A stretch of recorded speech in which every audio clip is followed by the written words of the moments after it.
western, c'était pensé comme une série à thème indépendant, de toute façon depuis le début.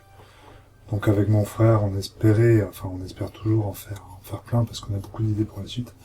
Ensuite, l'éditeur réagit en fonction de l'accueil du public, plus précisément. Donc là, pour l'instant, on se lance sur le tome 2 et il y a quand même, vu comme ça se passe pour l'instant, on a des chances de pouvoir continuer un tout petit peu après.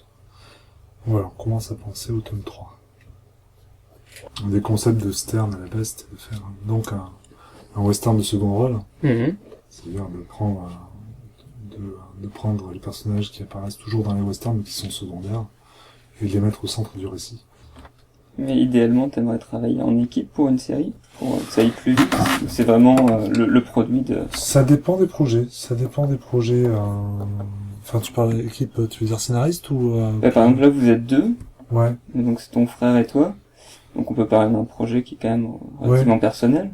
Oui, tout à fait. Ouais, mais est-ce que du coup, travailler à beaucoup plus, quelqu'un qui ferait un crayonné déjà, quelqu'un qui ferait une mise en scène, quelqu'un qui ferait le décor, quelqu'un qui ferait l'ancrage. En soi, ça m'intéresserait potentiellement si je suis à un poste précis, c'est-à-dire je serais plutôt carrément attiré par le découpage et la mise en scène. Ouais, si je devais occuper un poste, ça serait ça, quoi. Ce serait pas le crayonné, ce serait pas le dessin non plus, ça serait la mise en scène. Si un jour j'ai l'occasion de faire ça, oui, je serais prêt à tenter l'expérience. D'accord. C'est ta partie la préférée du processus. Largement. Même si j'aime toujours dessiner, et mettre en couleur, mais vraiment là où je prends le plus de plaisir, où je suis le plus à l'aise et où je pense être le meilleur, c'est le découpage. Et inversement, la partie que tu détestes? Ouais, certaines parties du dessin, j'ai beaucoup de némésis en dessin, le monde animalier par exemple. Okay. Voilà, c'est ce genre de choses, certaines parties du dessin qui ne viennent pas facilement du tout. Voilà, après, mais encore une fois, c'est comme assez souvent en dessin, on est assez souvent confronté à dessiner des choses que de nous-mêmes on dessinerait jamais. Et assez souvent, à force d'en faire, ça m'a fait ce cas-là pour l'architecture. À force de faire des architectures, on commence à comprendre comment ça fonctionne, à s'habituer, à prendre confiance et au final à prendre du plaisir. Donc il est possible qu'un de ces jours, j'aime dessiner les chevaux. Pour l'instant, c'est pas le cas, mais je pense qu'en force d'en faire, je comprendrai comment ça marche et peut-être que d'ici quelques années, j'aurai le sourire aux lèvres quand je dessinerai un cheval. Sans modèle. Oui, ça c'est le stade au-dessus, c'est sans modèle, effectivement, le stade ultime du dessin de cheval, effectivement. Mais je crois, ça faudra peut-être couper, faudra vérifier l'information. Je crois que même Giraud, jusqu'à la fin de sa carrière, il se servait de temps à autre d'un modèle de cheval parce qu'il pouvait pas tous les dessiner de tête. Je crois que par page, il en faisait un par rapport à une photo, et le reste, en fait, il se débrouillait avec ses connaissances et sa connaissance du cheval. Mais je pense qu'on a beau avoir beaucoup d'expérience, chaque case est quand même... Oui, c'est de la formation continue. Un défi, ouais, tout à fait. Alors, on se retrouve de toute façon tout le temps, effectivement, parfois à chaque case, on se retrouve confronté à des choses qu'on sait pas faire ou pas très bien faire. Donc on nous demande d'être extrêmement polyvalent dans une BD, effectivement. On parle de dessinateur, mais c'est assez souvent celui qui fait les recherches de costumes, de coiffure, de décor. Enfin voilà, il y a tout ce qui est l'aspect direction artistique en fait qui est géré par une seule personne. Là où quand on parle de cinéma, c'est toute une équipe, quoi. Donc J'ai pensé en plus c'était une mise en scène qui, enfin pas vraiment, je veux dire la mise en scène, mais plutôt des cadrages qui peuvent rappeler le cinéma. Ah oui, tout à fait. J'ai été très largement influencé par des auteurs. On parlait de découpage, dont le découpage et la mise en scène rappellent fortement le cinéma. Enfin, ça revient à Otomo pour ce qui est du manga avec Akira. Il y avait Warnant aussi, le premier dessinateur de Soda, qui avait une mise en scène très cinématographique qui m'a bien marqué.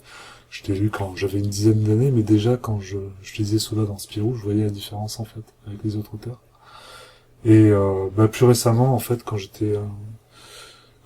commencé à vouloir faire de la BD mon métier, j'étais tombé sur un bouquin très intéressant de Guarnedo sur Black Sad. Et en fait, on avait du commentaire de planches. Les planches recrayonnées d'un côté avec un commentaire de l'autre. Et c'était vraiment, vraiment intéressant parce que du coup, il parlait vraiment découpage et mise en scène. Et c'était un peu l'équivalent en fait de ce qu'on pouvait avoir, de ce qui était le commentaire audio pour les films. C'est-à-dire que scène par scène, il commentait, il expliquait quelles étaient les références, quelle était l'intention du cadre. C'est vrai qu'il y a une narration qui est vraiment à mi-chemin entre le cinéma et la bande dessinée. C'est très cinématographique toujours. Mais t'as jamais eu envie à un moment donné, de faire des études de cinéma ou quelque chose comme ça? Ça m'est jamais venu. C'est vraiment par le dessin que l'envie de raconter est venue. Ouais, oui, c'est resté très, très dessin. À un moment, je m'étais posé la question si je devais faire une école de dessin animé ou pas. Finalement, ça s'est pas fait pour diverses raisons. Et dans un premier temps, effectivement, quand je faisais une BD, je m'imaginais un film dans ma tête que j'essayais de retranscrire le plus fidèlement possible sur papier.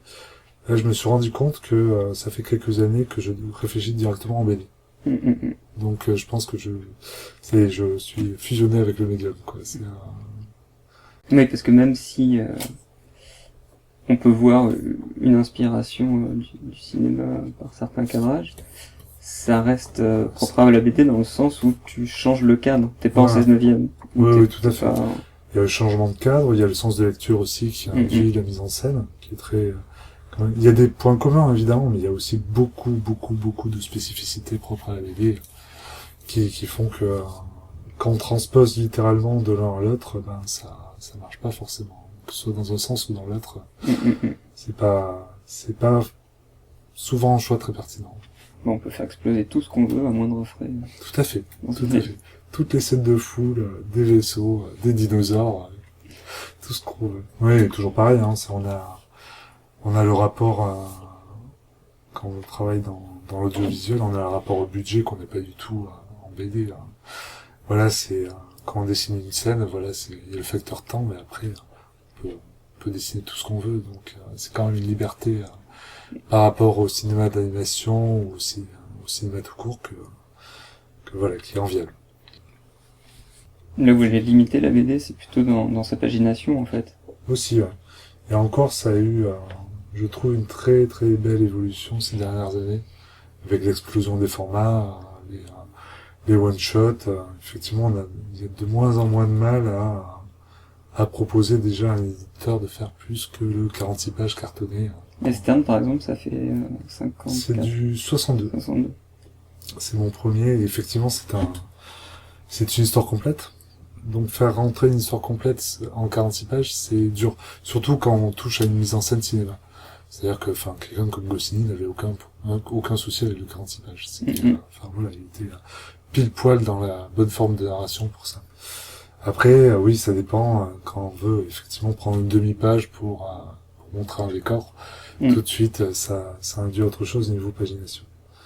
Mais non, je trouve que ça évolue dans le bon sens avec les éditeurs où justement ils sont de plus en plus ouverts à des objets spécifiques à chaque auteur.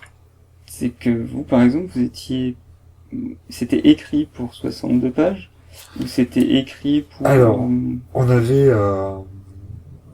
ça fait longtemps Stern. Stern, la première version, elle date d'il y a 4 ou 5 ans, donc vers 2010-2011. Et la première version du scénario, on s'était dit à l'époque, si on fait plus de 46 pages, les éditeurs vont pas en vouloir. Donc on a fait une version 46 pages qui a été un peu tronquée en fait. Je disais à mon frère, voilà, là, cette scène-là, on va pas avoir le temps de la faire, donc on l'enlève. Et c'est parfois des scènes qui effectivement n'étaient pas essentielles au cheminement, mais qui apportaient en âme, tout simplement. Ou même dès qu'on touche aux scènes d'action, les scènes d'action, c'est quelque chose qui consomme beaucoup de pages aussi, parce que ça prend de la place, les scènes muettes aussi, donc la version 46 pages, c'était une version où on avait tronqué tout ça.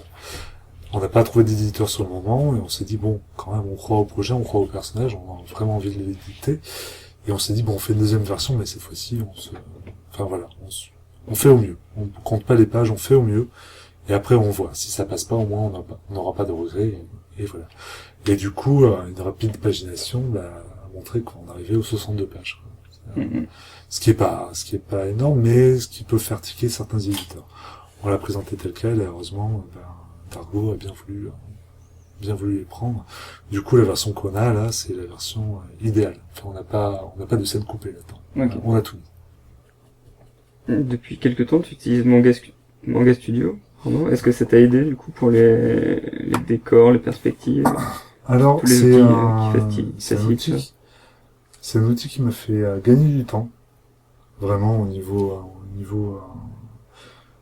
voilà, je fais 2 planches de plus en moyenne par mois, ce qui est pas négligeable. Et ça n'a pas changé fondamentalement mon trait, ça a changé ma façon de dessiner.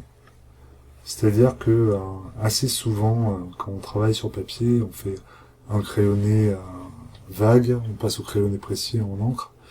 Et disons qu'avec la Cintiq, je passe directement du crayonné vague à l'ancrage.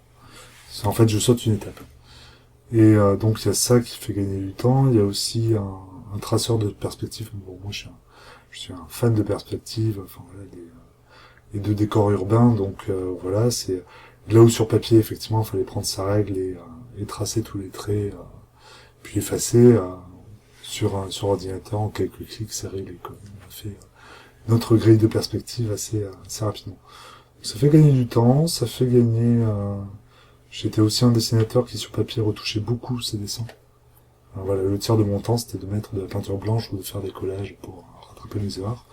Et voilà, là où sur papier encore une fois ça prend du temps, sur ordinateur ça prend le temps d'un clic. Donc voilà, ce genre de choses. Mais le papier me manque, j'y reviens par le biais de la couleur en fait. Je suis un gros fan d'aquarelle. Et en fait j'y reviens, j'imprime mes pages donc qui sont dessinées entièrement sur ordinateur, je les imprime sur du papier aquarelle et je reviens un peu à l'aquarelle. Ça me manquait. En fait, ça me manque. Ouais, dans le premier tome, ça donne un côté plus chaleureux, la couleur. Voilà, ça donne du grain, mais il y a toute la part d'accident qui est possible qu'avec l'aquarelle. Et voilà, moi je suis un gros fan de couleur directe, même si j'y arrive pas pour l'instant, j'espère qu'un jour je m'en approcherai petit à petit.